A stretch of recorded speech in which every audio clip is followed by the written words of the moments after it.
అందరికీ నమస్కారం. మాఘమాసం ప్రారంభమైంది. ఈ నియమాలు పాటిస్తే అఖండ ధనలాభం.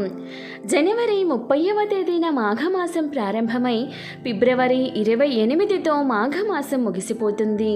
కార్తీక మాసం తర్వాత అత్యంత పవిత్రమైన మాసం మాఘమాసం. మాఘమాసంలో ఎన్నో పండుగలు ఉంటాయి. అలాగే వివాహాది శుభకార్యాలను నిర్వహిస్తారు. మాఘమాసంలో చేసే దైవ పూజలకు అలాగే కొన్ని శక్తివంతమైన పరిహారాలకు అద్భుతమైన పుణ్య ఫలితాలను పొందవచ్చు. మాఘమాసంలో పొరపాటున కూడా కొన్ని తప్పులు చేయకూడదు. మాఘమాసంలో పాటించాల్సిన నియమాలు, మాఘమాసంలో చేసే శక్తివంతమైన పరిహారాల గురించి ఈ వీడియోలో తెలుసుకుందాం. జనవరి 30 నుండి ఫిబ్రవరి 28 వరకు మాఘమాసం ఉంటుంది. ఈ నెల రోజులు చాలా పవిత్రమైనవి. ఈ మాఘమాసం విశిష్టత ఏమిటంటే, ఈ మాఘమాసం నెల రోజుల పాటు విష్ణుమూర్తి జల రూపంలో నివసిస్తాడట. కాబట్టి మాఘమాసం నెల రోజుల పాటు వీలైనంత వరకు తెల్లవారుజామునే స్నానాలు చేసేయండి. ఉదయం 8 గంటల్లోపు స్నానాలు చేయడం వల్ల మీ కుటుంబానికి మంచి జరుగుతుంది. ఈ మాఘమాసంలో చన్నీటితోనే స్నానాలు చేస్తే విష్ణుమూర్తి సంపూర్ణ అనుగ్రహం లభిస్తుంది. ఈ మాఘమాసంలో ఇంట్లో స్నానం చేసేటప్పుడు ప్రయాగ ప్రయాగ ప్రయాగ అని 3 సార్లు జపించండి.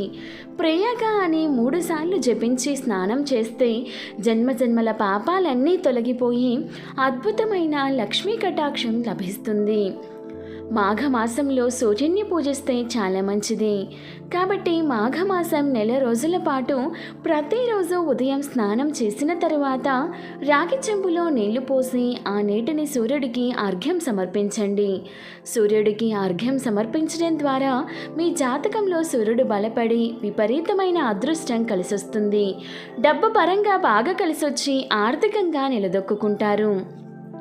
ఈ పవిత్రమైన మాఘమాసంలో ఎక్కువగా నువ్వులను తినండి. ముఖ్యంగా నువ్వులను దానం చేస్తే మీ కుటుంబానికి చాలా మంచి జరుగుతుందని వేద పండితులు చెబుతున్నారు. ఈ మాఘమాసంలోనే ముక్కోటి దేవతలందరూ భూమిపైన సంచరిస్తూ ఉంటారట. కాబట్టి ఈ మాఘమాసం నెల రోజులు ఉదయం స్నానం చేసిన తరువాత దేవునికి నమస్కారం చేసుకోండి. ముక్కోటి దేవతల ఆశీర్వాదాన్ని సులభంగా పొందవచ్చు. ఈ పవిత్రమైన మాఘమాసంలో వెండి పాత్రలు అలాగే ఇత్తడి పాత్రలను కొనకూడదు. మాఘమాసంలో మాంసాహారాన్ని తినకూడదు. ఈ మాఘమాసంలో ముఖ్యంగా ముల్లంగి దుంపలను అస్సలు తినకూడదు. ఈ మాసం మొత్తం సాత్విక ఆహారాన్ని తినాలి. మాఘమాసంలో లక్ష్మీదేవిని పూజిస్తే చాలా మంచిది. మాఘమాసంలో చేసే లక్ష్మీ పూజలకు అపారమైన ధనలాభం సిద్ధిస్తుంది. జీవితంలో డబ్బు కొరత ఏర్పడదు. ఈ మాఘమాసంలో వచ్చే ప్రతి శుక్రవారం రోజున ఇంటి గడపలకు ఖచ్చితంగా పసుపు రాసి ఇంటి ముందు ఖచ్చితంగా ముగ్గు వేసుకోవాలి. ఎర్ర గులాబీ పువ్వులంటే లక్ష్మీదేవికి చాలా ఇష్టం. కాబట్టి ఎర్ర గులాబీ పువ్వులతో లక్ష్మీదేవిని పూజిస్తే మీ ఇంటికి ధనపరంగా బాగా కలిసొస్తుంది. మీకున్న ఆర్థిక కష్టాలన్నీ తొలగిపోతాయి. మాఘమాసంలో చేసే శివ పూజలకు అఖండ రాజయోగం సిద్ధిస్తుంది. మాఘమాసంలో శివలింగానికి అభిషేకాలు చేస్తే డబ్బు కష్టాలన్నీ త్వరగా తొలగిపోతాయి. మాఘమాసంలో తులసిని పూజిస్తే చాలా మంచిది.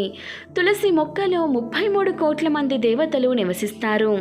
కాబట్టి మాఘమాసంలో తులసిని పూజించిన వారికి విపరీతమైన అదృష్టం కలిసొస్తుంది. ముక్కోటి దేవతల అనుగ్రహం కలుగుతుంది.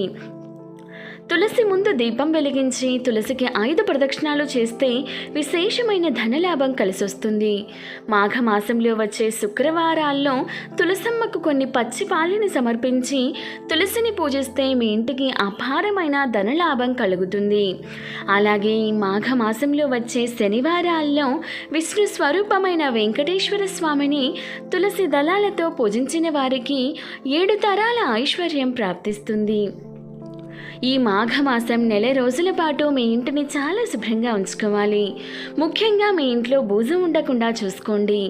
ఎందుకంటే ఈ మాఘమాసంలో ఇల్లు ఎంత శుభ్రంగా ఉంటే అంత ఐశ్వర్యం మన కుటుంబానికి సిద్ధిస్తుంది. లక్ష్మీదేవి మీ ఇంట్లో తిష్ట వేసుకొని కూర్చుంటుంది. మాఘమాసంలో శుభకార్యాలు నిర్వహించుకోవచ్చు. అక్షరాభ్యాసాలు, నామకరణ మహోత్సవాలు, గృహ ప్రవేశాలు, పెళ్ళిళ్ళు ఇలా ఏ శుభకార్యం తలపెట్టినా సరే మంచి ఫలితం ఉంటుంది. మాఘమాసంలో వివాహం చేసుకుంటే ఆ బంధం బలంగా ఉంటుందని నమ్మకం. ఈ పవిత్రమైన మాఘమాసంలో సముద్ర స్నానాలకు అలాగే నదీ స్నానాలకు చాలా విశిష్టత ఉంటుంది. ఎందుకంటే ఈ మాఘమాసం నెల రోజులు పుణ్య నదులన్నీ అమృతంగా మారుతాయి. కాబట్టి ఈ మాఘమాసంలో ఒక్కసారైనా సరే పుణ్య నదుల్లో స్నానం చేయండి. శ్రీమన్నారాయణుడి ఆశీర్వాదంతో తెలిసే తెలియక చేసిన పాపాలు నశించిపోయి జన్మజన్మల అదృష్టం వరిస్తుంది. ముఖ్యంగా మాఘమాసంలో వచ్చే మాఘ పౌర్ణమి రోజున నదీ స్నానాలు చేయడం ద్వారా ముక్కోటి దేవతల ఆశీర్వాదం లభిస్తుంది. ఈ మాఘమాసంలో నదీ స్నానాలు చేయలేని వారు నీటిలో కొంచెం పసుపు వేసుకొని స్నానం చేయండి, లేదా గంగాజలాన్ని కలుపుకొని స్నానం చేయండి. పుణ్య నదుల్లో స్నానం చేసినంత ఫలితం దక్కుతుంది. మాఘమాసంలో తెల్లవారుజామునే దీపారాధన చేయడం మంచిది. మాఘమాసం అంటేనే చాలా పవిత్రమైన మాసం. కాబట్టి మాఘమాసంలో చేసే దాన ధర్మాలకు కోటి జన్మల పుణ్య ఫలితాన్ని పొందవచ్చు.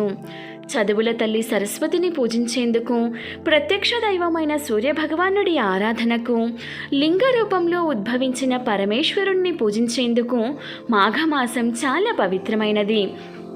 ముఖ్యంగా ఈ పవిత్రమైన మాఘమాసంలో ఎవరికైనా అన్నదానం చేయండి. మాఘమాసంలో ఒక్కరికైనా అన్నదానం చేస్తే జాతక దోషాలన్నీ తొలగిపోయి మీ ఆదాయ మార్గాలు పుష్కలంగా పెరుగుతాయి. అలాగే మాఘమాసంలో వస్త్రదానం చేస్తే విశేషమైన పుణ్య ఫలితాలు లభిస్తాయి.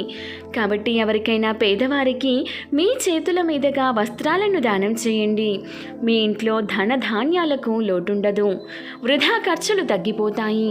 మాఘమాసంలో అన్ని దానాల కంటే తిలదానం చాలా గొప్పది. తిలదానం అంటే నువ్వులను దానం చేయడం. మాఘమాసంలో గుప్పెడు నువ్వులను దానం చేస్తే ధనపరంగా అదృష్టం బాగా కలిసొస్తుంది.